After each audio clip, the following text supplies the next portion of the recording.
Good afternoon, everyone. I'm glad that everyone could join us for today's advisory coaching call. It is July. Crazy to think about that. I was actually talking about it with my wife this past weekend, and how it seems like just yesterday we had the new year, right? And as we get into the second half of the year, we want to start to think about, you know, as we get into the fall and as we get into the presidential election season, do we have the right tools? Do we have the right strategies? Do we have the right message to go out there and not just close cases with new clients, but also to make sure for those clients that we already have on board that we're keeping their minds at ease, right? Because it's an uncertain time. And we saw that with the debate from just a week and a half ago. We went from 2 weeks ago, assuming that we're going to have two people running for president, to now we don't actually know exactly what that ticket is going to look like. And that's just adding to the overall uncertainty that we're seeing in the country. So really what I wanted to do today, what we as a team wanted to do today, was really go through different selling strategies. We recently attended the Simplicity Advanced Sales Training in Minneapolis. And you get a lot of these events that happen throughout the year with different firms. And, certainly I'm a little bit biased because Simplicity is our parent company, but this was definitely in the, top one or two, top one or two selling strategy sessions that I've ever attended. So what I want to do is kind of just give a real basic overview of what we learned during that presentation, how our team can help advisors implement some of it, but most importantly, put you in touch with that program so you yourselves can attend these incredibly valuable coaching strategy sessions in the future. So I'm going to go ahead and get started. Now, in terms of today's agenda, we talked a little bit about this, but advanced selling strategies, the real objective here is how can we help set an advisor apart from the rest of the crowd, right? The biggest, I would say one of the top concerns that we get from advisors is, how do I avoid getting commoditized, especially on the investment side, where increasingly you're competing against product platforms that offer 0.1% fees. You get a lot of advisors that have access to the same products. What makes you special? Why should that client work with you versus any number of advisors out there, especially those advisors that are sitting on the Charles Schwab platform, that are directly employed by Schwab and are competing against fees, right? Why should I pay you one when this guy over here or this gal over here is charging me 0.3? Well, let me walk you through what sets me apart. And we're going to go through a little bit of that today. On the fixed side, we get similar stuff, right? So in other words, how do we avoid getting our illustration shopped around to different advisors where there might be an alternative agenda by a prospect or by an existing client, taking that illustration and placing it with another agent? How do we avoid those types of scenarios? So those would be things that we go through in that first bullet point. Number two is preparing for the Tax Cut and Jobs Act tax sunset that is expected to occur in the next couple of years. But of course, everyone is preparing for it now. Like, that's a big part of when we think of the financial world, Wall Street, whatever you want to call it. When we think of what this presidential election is all about, is what's going to happen to those tax cuts. And so we want to make sure that not just advisors, but their clients are starting to think about that today. And when we think of our top advisors, our elite advisors, those advisors that are on their way to becoming elite, what are they really good at? They're really good at beginning conversations, right? Conversations that can potentially create value for the clients ahead of the crowd thinking about it, ahead of that panicked solution at the last minute. Now is the time to be thinking about, what are these tax cuts? What's permanent, what's temporary, and how do we prepare today? And then, of course, what are the concepts that we can use to help clients prepare themselves or protect themselves from the government taking more of our money? And the last thing we'll go through, and this will be really quick, is just interest rate offerings, both what are we seeing in terms of running yields on our enhanced income strategy, money market, CDs? Interest rate environment remains attractive, but we have started to see those rates come down. And if this sounds like a potential call to action, it is. It's another call to action, right? So all of this is really centered around how do we set our advisors up for constructive, interesting, and actionable conversations? And how do we pair this with a very clear and concise call to action at the very end? So we're going to go through all of that today. Now, when we think of that advanced sales training that we went through with Jason Jenkins, who's the head of sales at Simplicity, and we think of what was it really at the end of the day all about? It was really about the importance of storytelling, right? Establishing that founder statement, as he likes to call it. What are you all about as an advisory firm? Number two is creating that trademarked process. Like, hey, if you go through Smith Capital, we're going to put you through our protective income engine, or whatever it is you want to call it, right? And it's trademarked. And we literally encourage advisors to actually trademark that process. Why? Because it makes it so difficult to work with another advisor who has that same process. Oh, wow, Rob or Tom had this process, and I can't use that with you here at Schwab. I can only use it with them, and I want to use that. I really liked what they had to say. And then, of course, the last thing is avenues of communication. How are we increasing touch points with clients, not just when we're trying to win the case, but when we're trying to keep that money in the door? So the big first thing is establishing that why, right? When a client walks through your door or attends one of your events or is thinking of signing up for one of your events, the first thing we really do want to establish is that who, what, where, and why that inspired you to get into the business. Hey, Rob, why did you become an advisor? Well, let me walk you through that story. Like I was on Wall Street for many years. We went through that 2008 financial crisis, and I didn't see anyone in my firm, whether it was the portfolio managers, the traders, or the salespeople, even care about how those products were impacting everyday Americans, right? Their biggest focus was on asset retention and then increasing more products so that they can increase sales to offset those distributions that were coming out from panic clients. There was no focus on holding the advisor's hand and saying, actually, if these products are used correctly, they can create value long-term. And here's how you walk that client through the journey. There was none of that.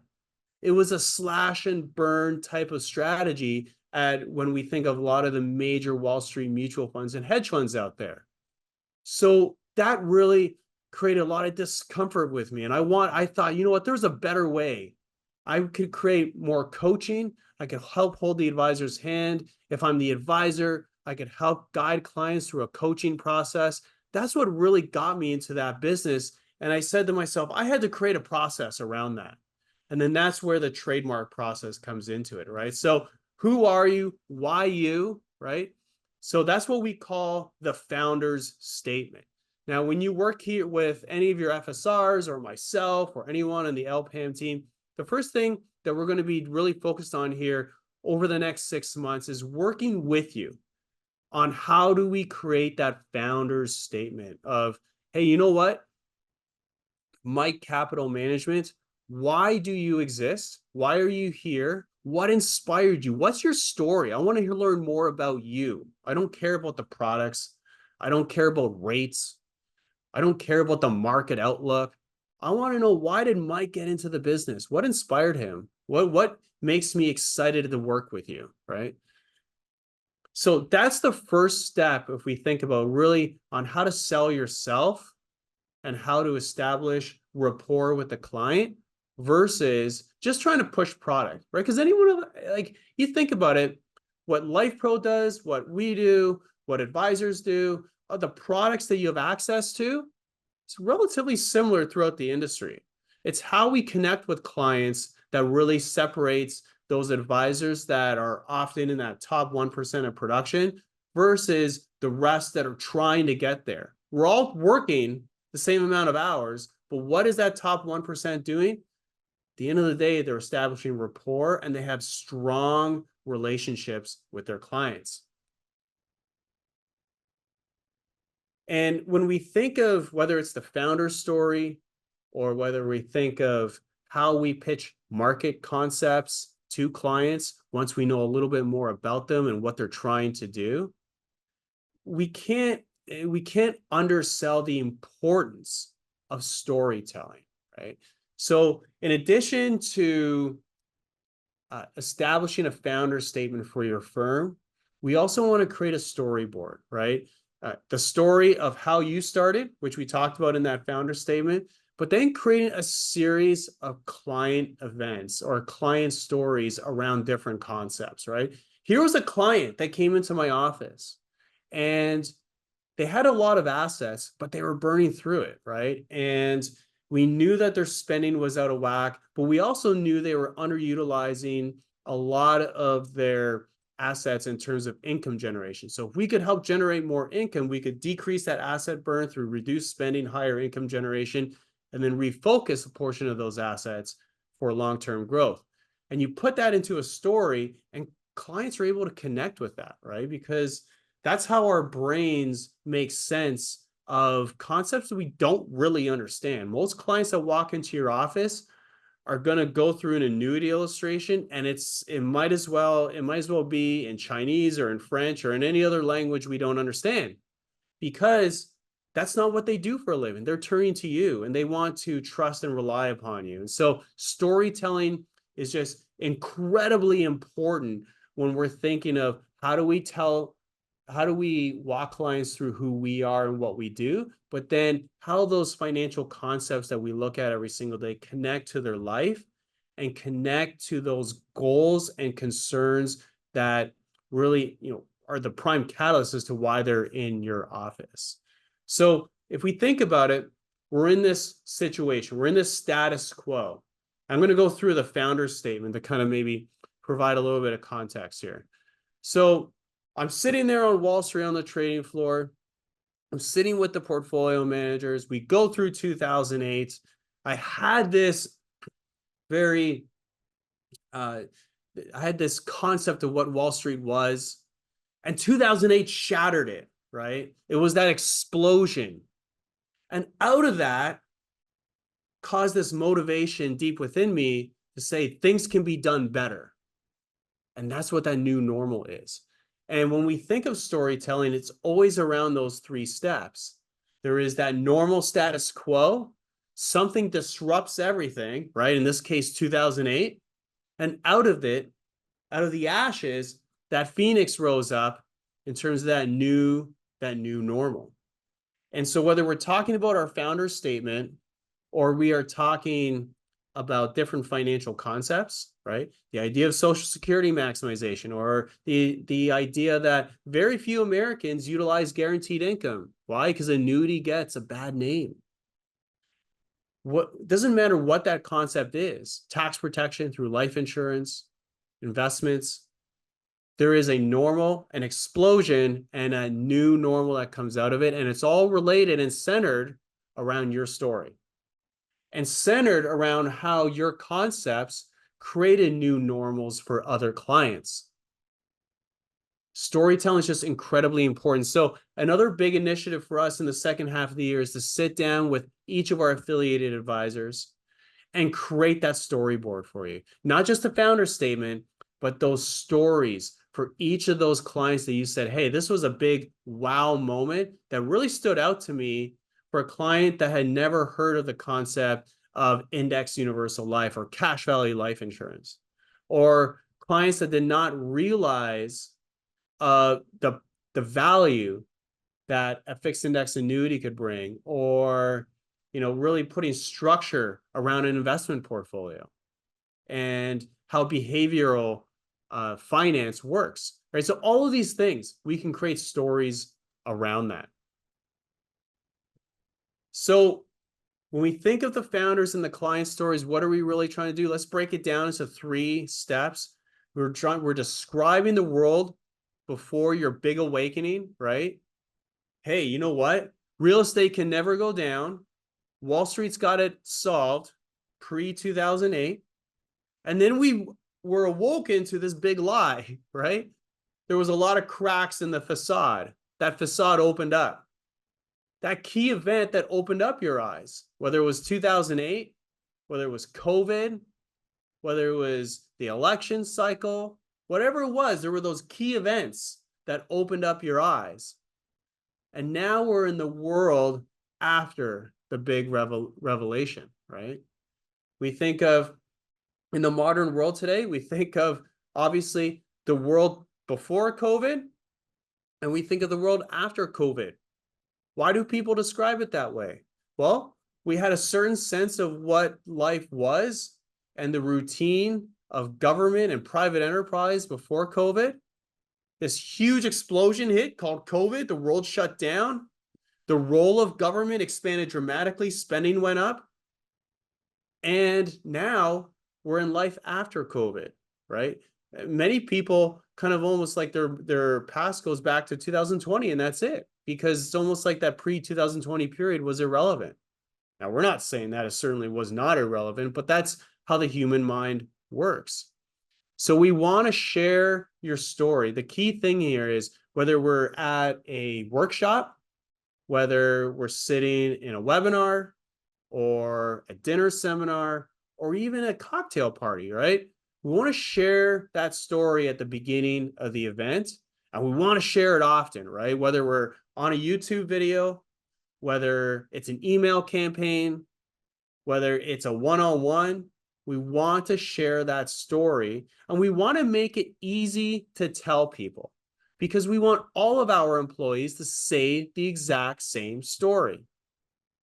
When anyone asks, why did Life Pro start in 1986? We can all say that basic story that, hey, Bill Zimmerman was an independent life insurance agent, had no support, and said, wow, there must be a better way to do this. What if I provided coaching and support for all those independent agents that have not had that support from the carriers? I could probably create a really good business and create a lot of value for advisors, agents, and their clients. Guarantee you, and I'm not supposed to use the word guarantee, but I guarantee you every employee at Life Pro can share that story, that before the explosion and after, right? That's what created Life Pro. And then lastly, we want to create that trademarked process, that process that's only available through you. So when we think of client stories, we want to have sort of 3 sections to it. Now, this is a little bit outside of the Jason Jenkins model. I kind of added a little bit to myself here, but a lot of it's from that Jason Jenkins event we call the Advanced Sales Training. The next one, by the way, is held in September. Definitely encourage everyone to reach out to their FSRs and get signed up for it. It was, in my opinion, one of the best events I've ever attended. So what is that blueprint, right? When we think of a client story, what's that situation they're in? We actually have a couple prospects coming in with an advisor later today. We're going to be learning about their situation and those challenges. And because of those first 2, what's their objective? What do they want to take away from a relationship with an advisor or a wealth coach? And what if we were to fast forward and go into the future? What would those results be that they would want to see? Hey, you know what? I can wake up every day not worried about the stock market because I know I get a paycheck every single month and it's going to cover my lifestyle, and my investments are my bonus money, right? Hey, you know what? Instead of that coach flight, I'm going to upgrade to first class. Why? Because I have my bonus money on the investment side, and I got my lifestyle money that's just automated through those annuity paychecks. Maybe that's the result, right? Maybe they don't use the word annuity because they don't know about it yet, but that's the idea or the concept. So the takeaways then, of course, are here's what we did for them.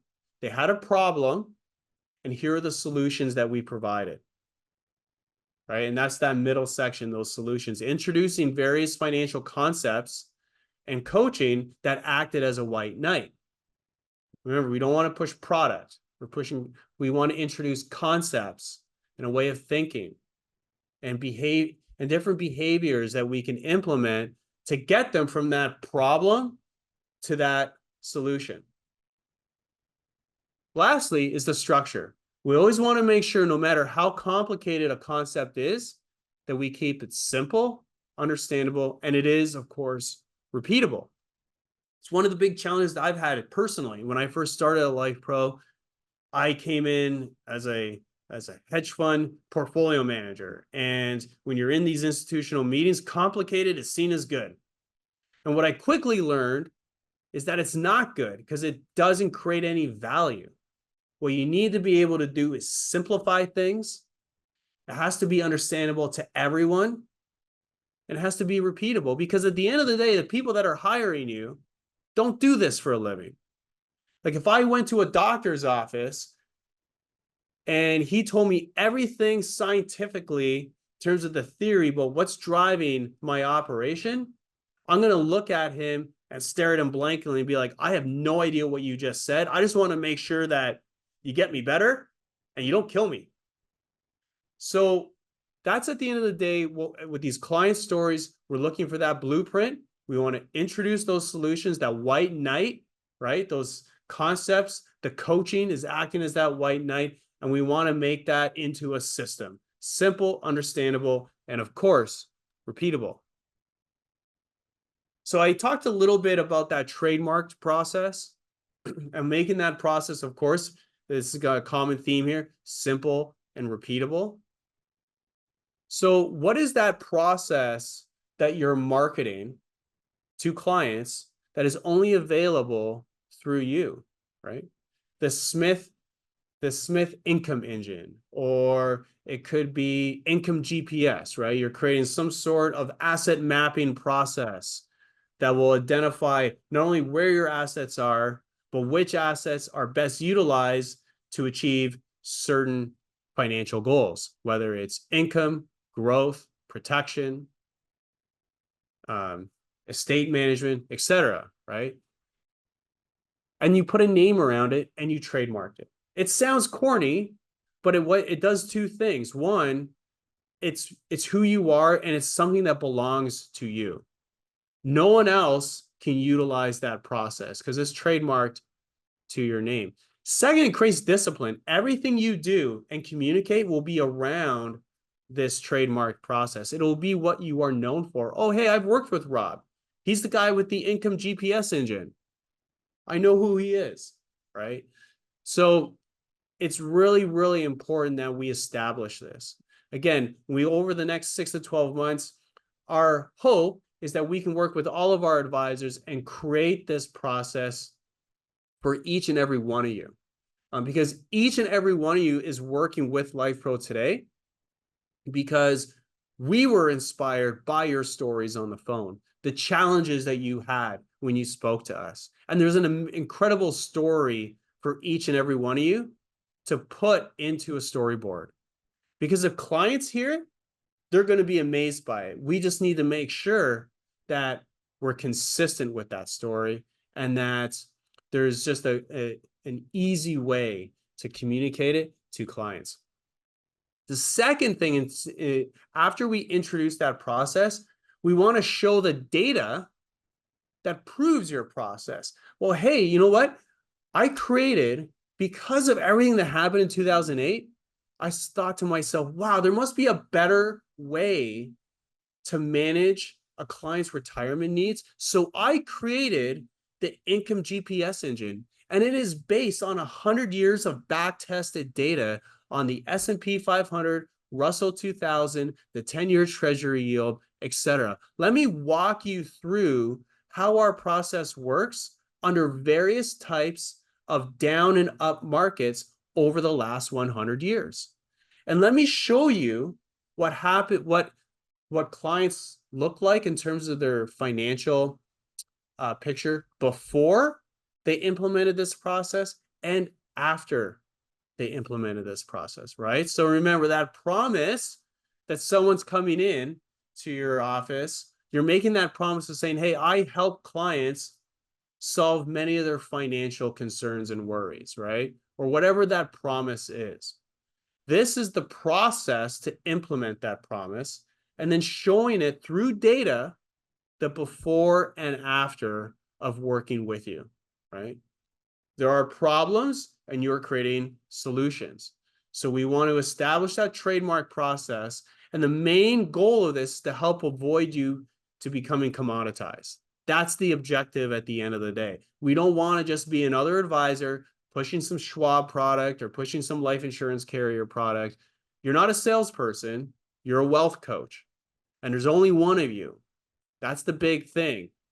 Mike Smith can't be commoditized. There's only one Mike Smith. There's only one Mike Smith that works in San Diego, California, in North County. There's only one.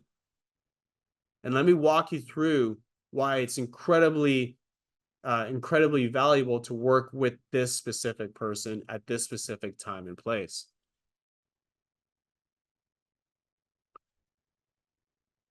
Third, it's so important to build a content library. Now, this is the hardest part, believe it or not, because this is something you can't do overnight. Now, we can help, right? We have an incredible library of content, but over time, we'll work with advisors to help you create your own content as well, right? The first thing is the website. A website is not going to be what sells a client, because every client goes to a website assuming, hey, they're going to talk a lot about good things about themselves. They're not going to say, don't work with us, right? But it does establish that you're real. It's a home base for the advisor and the client. Hey, I know if I need to get a statement or a fee statement, or I need to gain access to my account, I go to the website, right? Or if there's anything new or any new offerings or coaching availabilities, I can go to the website, right? It's like that. It's that home base. It makes you feel real to the client. The second are the email campaigns.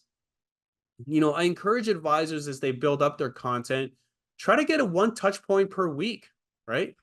It could be a simple email campaign. It doesn't always have to be financial related, right? Hey, it's barbecue season. Here's a few recipes I've come across along the way. Or, hey, in preparation for the election, these are the concepts that we're starting to think about and review with clients.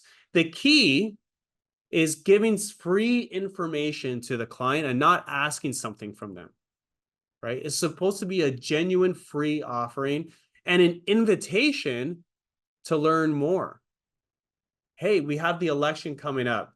The biggest concerns that we have with clients are A, B, and C.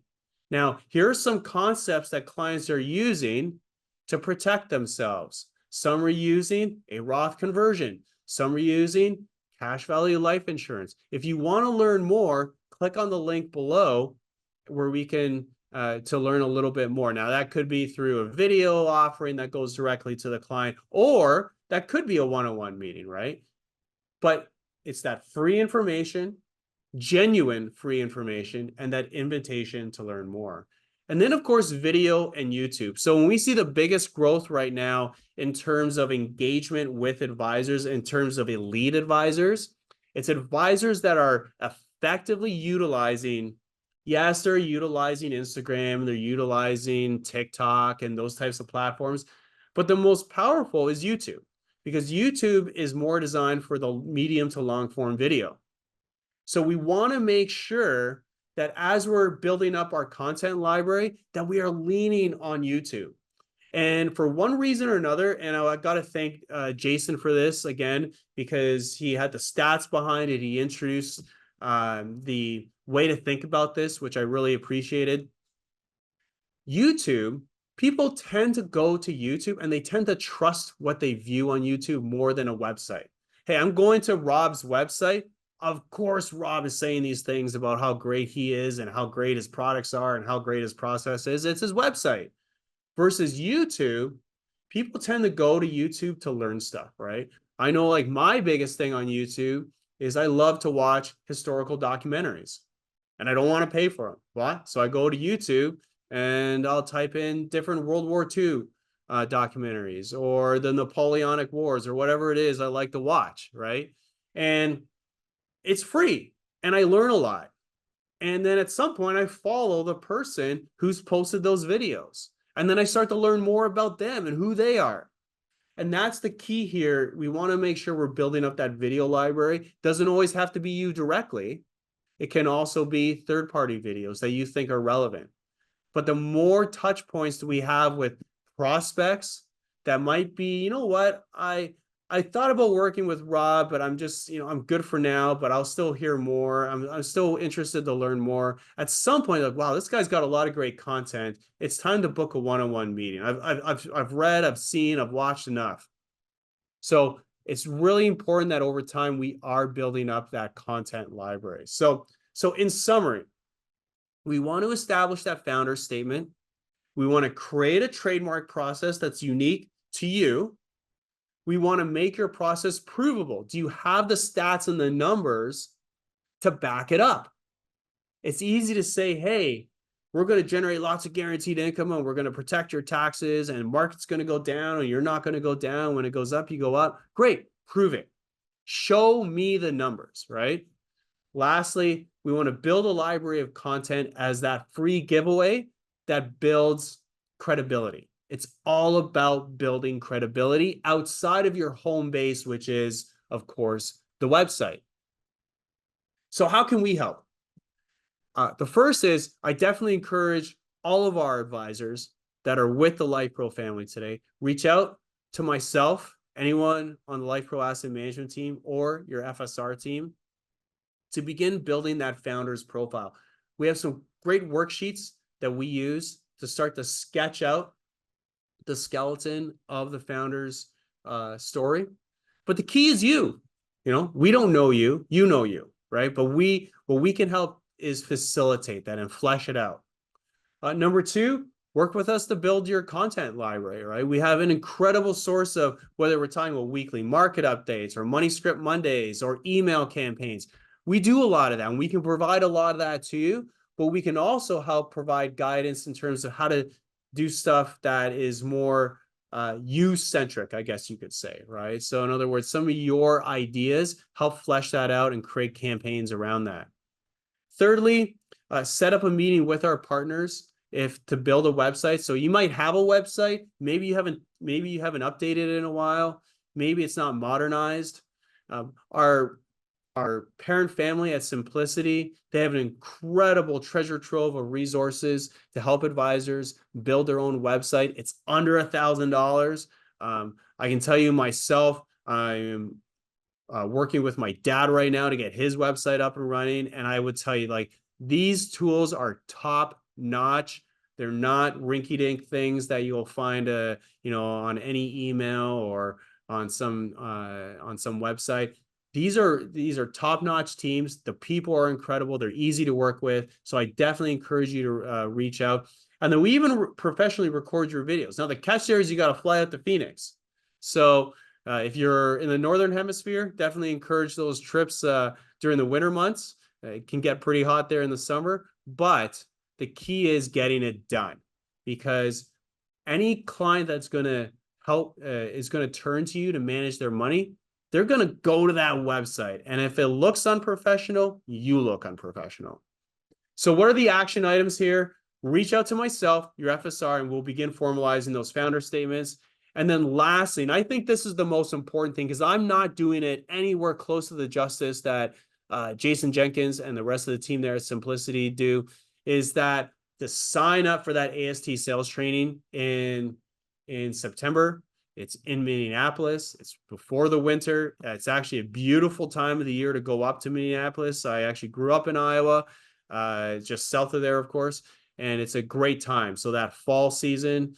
So I definitely encourage people to sign up for that event. It's 2 days. It's intense. It starts early in the morning. It goes all the way late into the evening. But you know what? It's well worth it. It's a great investment. And you know what? You'll have a few drinks at the end of the day, and you would have deserved it. So those are the action items as it relates to that. So we're going to pivot a little bit here to the second phase, which is the Trump tax cuts, otherwise known as the job cuts and so the Tax Cuts and Jobs Act, right? And so it's getting a ton of conversation right now, especially with what happened with the debate. And in my opinion, regardless of the debate, because it's going to be really hard to extend these tax cuts irregardless of who wins the election, because you need the 60 vote supermajority to come to an agreement on those tax cuts. So what we want to do today is is really sort of set the bar of, okay, what stays, what goes, and how does it impact you, and how does it impact your clients, right? So permanent versus temporary, we'll go through that.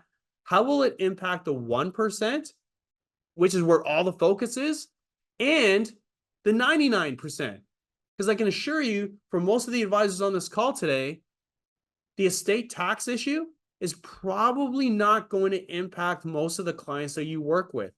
But what will are the other components of the TCJA that are going to sunset in 2025, such as the tax brackets, right? So let's go through how, yes, certainly the 1%, there's a lot of big cases that can be won by providing a solution to those pain points on the estate planning side, but also how's it impacting the 99%? And then lastly, financial concepts being utilized to prepare for this. So what's changing? Permanent versus temporary. Now you're going to notice a theme here. Most of the corporate tax changes were crystallized as permanent. Okay. So those big corporations, they're winning. And honestly, like maybe this is as close to political as you'll hear from me. I'm okay with that. They create a ton of jobs, right? But it's important to know that that's where the tax cuts are largely permanent, right? So the corporate tax rate being reduced to 21% from 35%, that was a permanent fixture. Eliminated the corporate alternative minimum tax. And lastly, expanded depreciation deduction for startup businesses and larger businesses. What is temporary? This is what's really, at the end of the day, going to create a lot of call to actions for you as the advisor over the next 12 to 24 months. So let's really focus on this. The reduced federal income tax rate. What do we hear about the media? Well, it's about the 39.6% being, the 37% going right back to 39.6%. That's true, but what's also resetting are all the tax brackets. So from a percentage standpoint, not a dollar standpoint, but from a percentage standpoint, the biggest tax cuts actually occurred in those lower income tax brackets. So a lot of people making $50,000, $100,000, $150,000 a year, they're going to see big tax increases. So I think this is a great time for advisors to be creating campaigns about talking about these problems, talking about your process, and talking about how you're going to create solutions.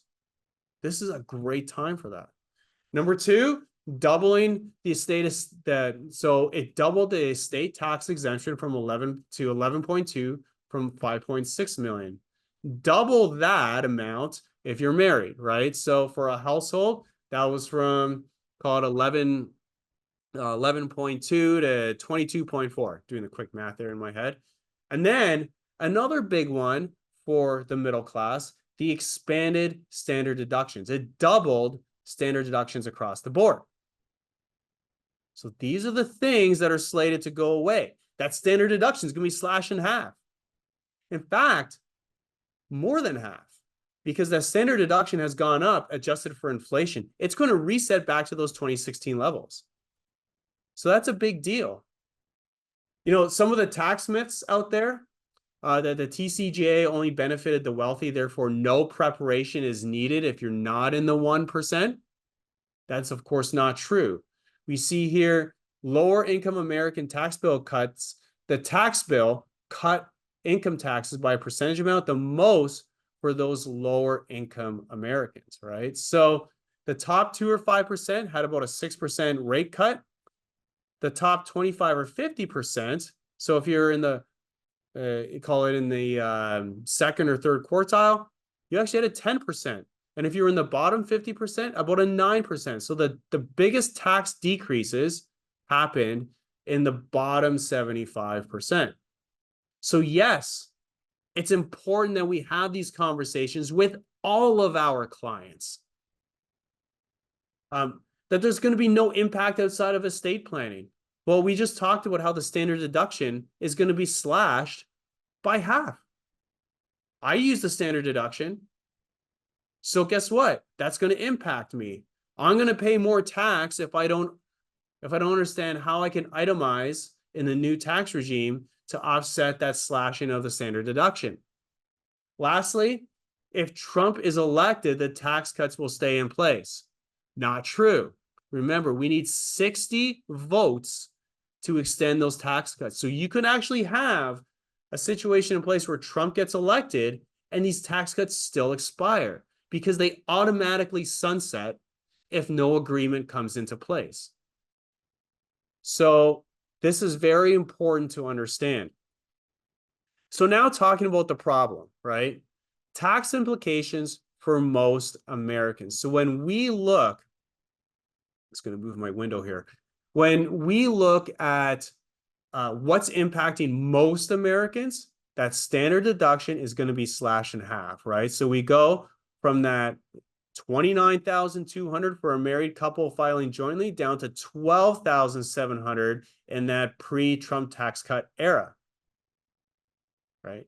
Now, will they likely adjust this for inflation? Yes, but on paper, you're getting a giant reset downward. That impacts the middle class. That impacts the upper middle class, right? These are the cohorts that work with a lot of advisors, right? If you have an average case size of $500,000, they are going to be impacted by this. By the way, everyone's tax rates are going up. So these were your marginal tax rates from 2018 to 2025. And this is what it'll be if it sunsets, right? So if you were making 11,000 to 44,000, you're going from 12% to 15%. If you're in the 182,000 to 231,000 category, you're going from 32% to 33%, right?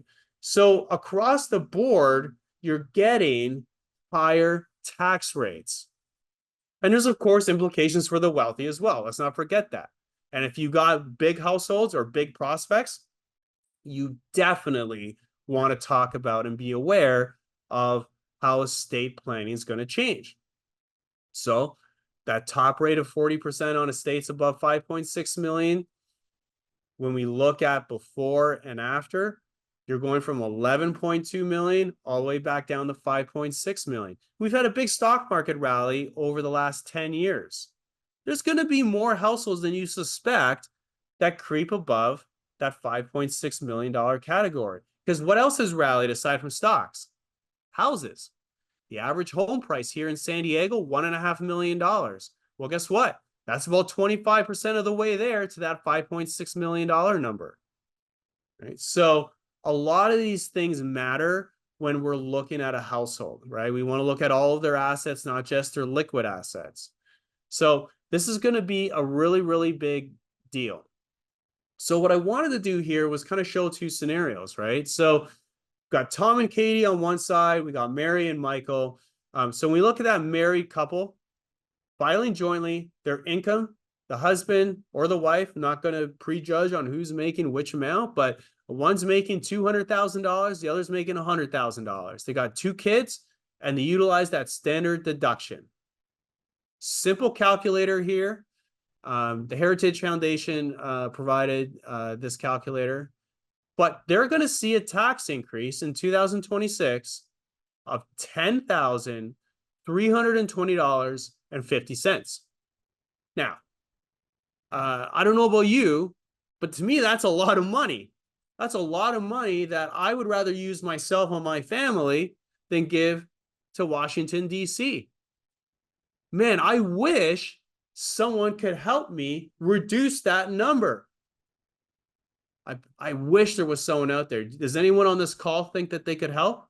Because if you can, you got a great opportunity to win and provide some value to new clients. Let's look at Mary and Michael, a little bit wealthier. They're making $2 million a year, right? Doing pretty well for themselves. Filing jointly, 2 kids. That deduction, so their deduction is $220,000 in itemized deductions, $18,500 are pre-tax 401k deductions. Their taxes are going up $24,000 a year. Now, you may say to yourself, these guys are making $2 million a year. What does that mean to them? It means a lot. Trust me. Because what happens when you make more money? Your lifestyle expenses go up as well. So $24,000, if someone could help them decrease this pain, I'm willing to bet you have a good shot of winning that business. So, what are some of the concepts out there that people are considering in this type of environment? Well, utilizing tax protected or tax efficient vehicles such as a Roth conversion and or life insurance. We're seeing a lot of conversations around that. If you can introduce it as a concept, introduce the problem, bring up concepts that can address that problem and show that client to the promised land, that's a great story. Remember, we talked about stories. We talked about processes. Trademarking that as part of some sort of financial engine that you created. Number two, reducing your taxable estate through gifting or setting up some form of slap, setting up a slap. These are stuff that people are talking about. If you want to learn more, click on my link. Or if you want to learn more, let's book a one-on-one meeting where we can go over your specific estate and we can see whether or not any of these concepts make sense to you. And lastly, of course, is charitable giving, right? So these are the main concepts that we're seeing people focus on to address some of the concerns around the Trump tax cuts sunsetting in 2026. And the key is you got to start now. You got to start preparing and planning for it now. The more complicated your estate is, the more kids you have, the more grandkids you have, the more complicated it is, the more time you need to plan it all. Now is the time. Now is the time to begin the conversation. That's your call to action. If you wait till the last minute, you're going to get last minute results.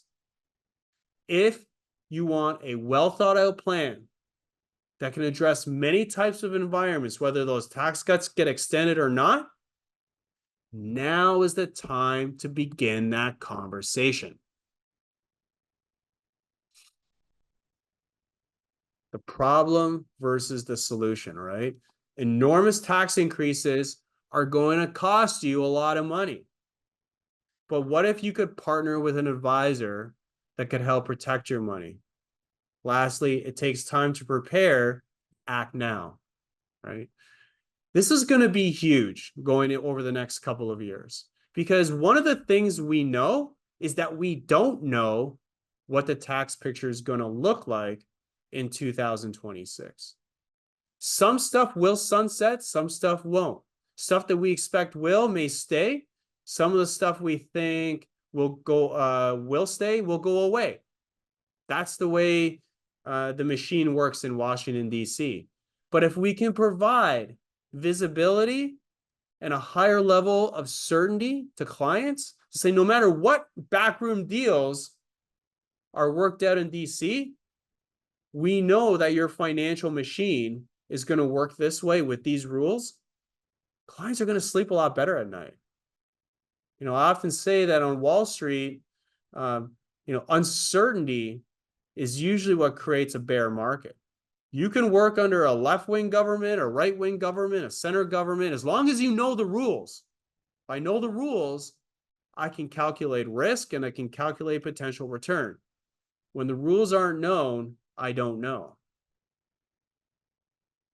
Lastly, before we wrap up, I know we're going past our time limit here, so I'm going to apologize to Dave again. I did make a promise to stay within 30 minutes. I did not upkeep that promise.